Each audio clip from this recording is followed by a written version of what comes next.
I leave you breathe, we pledge allegiance. C'est pas vraiment un hasard, mais quand même un peu. En fait, j'avais lu un autre petit roman de cet auteur Hubert Mingarelli, un auteur français que je connaissais pas, et j'avais lu un petit roman qui s'appelle La Dernière Neige, que je trouvais très très très fort, très beau, etc. Mais au fait, mon intention avant était de faire un film en mer, et j'avais pas trouvé. Et puis je suis tombé sur Cette Dernière Neige. Mais je me suis dit, bon, bah, si j'ai pas la mer, la neige, c'est peut-être un élément aussi où j'ai envie d'essayer de filmer la neige, pourquoi pas. Les droits n'étaient pas libres, mais j'ai eu un bon contact avec cet auteur. Et il m'a dit, mais je viens d'écrire 3 nouvelles qui se passent en mer, et je peux vous les envoyer. Là, les droits sont libres, et peut-être ça peut vous intéresser. Donc j'ai lu ces 3 nouvelles, et c'était un peu comme une grâce. Donc ça parlait de choses très fortes. Les essais nucléaires, la jeunesse, les années 70, où j'étais encore jeune, moi, dans les années 70, j'avais à peu près l'âge de ces gamins, et une portée écologique. C'est vrai que je suis assez engagé écologiquement. Et donc j'ai tout de suite accroché en me disant, bah oui, c'est ça.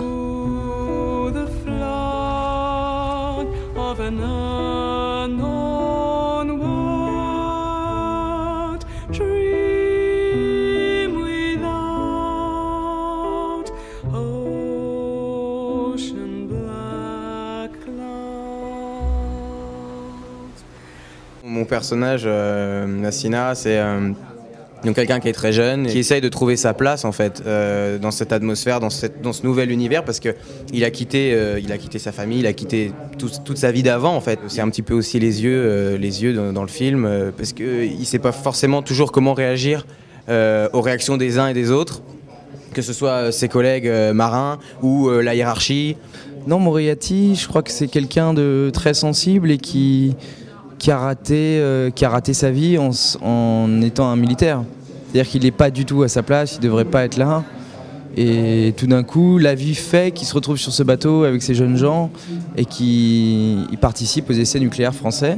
Il voit ce champignon, ce beau champignon, qui ne correspond pas à la vie qu'il aurait aimé vivre, je pense. Damaggio, c'est un jeune garçon qui est un peu différent des autres.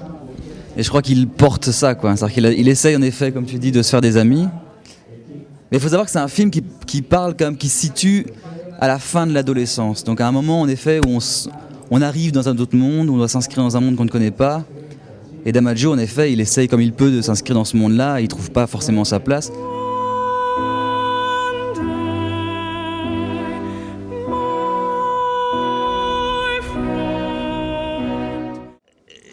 J'aime toujours me poser en tant que cinéaste et en tant que personne, me poser certains défis. Donc le film d'avant, Si le vent soulève les sables, qui est tourné entièrement dans des déserts, et un désert extrêmement aride, très peu filmé. Le désert de Djibouti, ou Nuages. Nuages, c'était autre chose, parce que faire un film rien qu'avec des nuages, il faut être un peu folle quand même, quoi. Et donc là, j'ai toujours aimé la mer, l'élément marin, et tout le monde dit, attends, filmer en mer, ça c'est super difficile.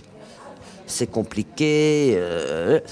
Et donc chaque fois qu'on me dit, il faut pas faire ça, quelque part j'ai envie de faire ça.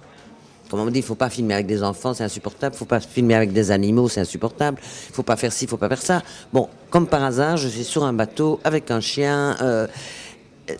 Donc c'est pousser les barrières et voir si ça marche.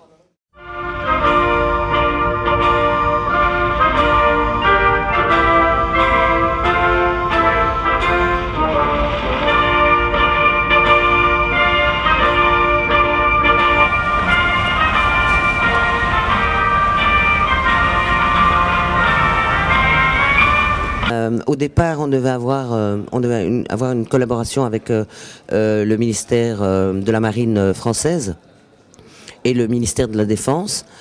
Et donc pendant 1 an et demi, ils ont lu le scénario, ils n'avaient pas de réticence. J'ai pu aller faire. Ils m'avaient même trouvé un bateau. Et tout à coup, il y a eu un veto du ministère de la Défense en disant non, on ne peut pas cautionner ce sujet. Pour des raisons étranges. C'est pas que vous devez enlever une scène, c'est toute l'atmosphère à bord. La détresse de ces jeunes ne reflète pas ce que les jeunes qui étaient à bord de ces bateaux ressentaient. Alors que moi je sais, parce que j'ai vu plein de témoignages, j'ai interviewé des hommes qui ont fait partie de ces essais nucléaires, et ça reflète exactement ce qui se passait. Donc je me suis retrouvé sans bateau. Donc c'était... à un moment j'ai cru que le film se ferait jamais, quoi, que je trouverais pas le bateau. Ça a été une recherche passionnante, mais absolument passionnante. Et là, quand même, je suis assez fier que le film existe, quoi.